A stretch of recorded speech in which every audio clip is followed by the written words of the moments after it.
Paul Murwano umutabano w'umugenzi nagira ngo abiranishe barukutaha nuko kureba abantu bashatu baguruko mu kishaka rero babiri bakakwatishe bakamwita kandi ubwo nagira ngo hati yabareba nabamanya bankwasire bantahazi bantera hasi bakwata muzeyi bamutabanuka bamusika bamutwara harifu bamutera batanika kumutera inanga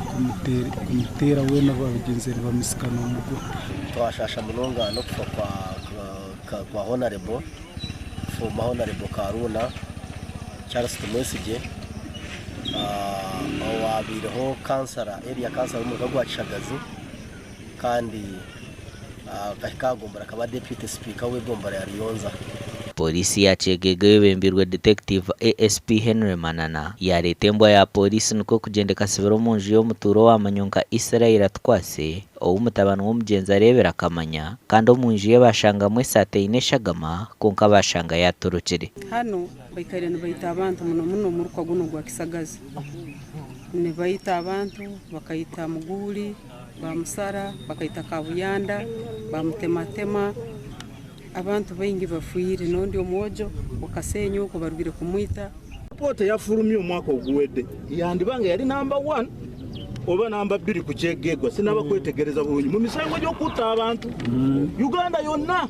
nizo kwa makwata kifo kisoka oba kyakubiri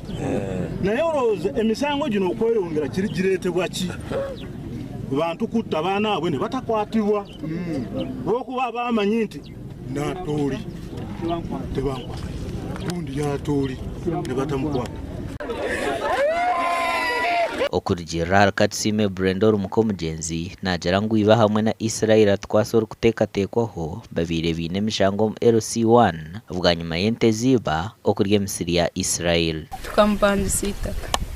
atukutompandisitaka ente zija zayona nangwa kabanza yija ati nomanya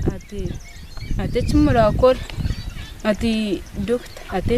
atente zikonire konka eki turakore mukwata muhanda tugende nkuhe sente nkutera abakozi emonde bazombere nariwo kwata abakozi obatekeho bakoreki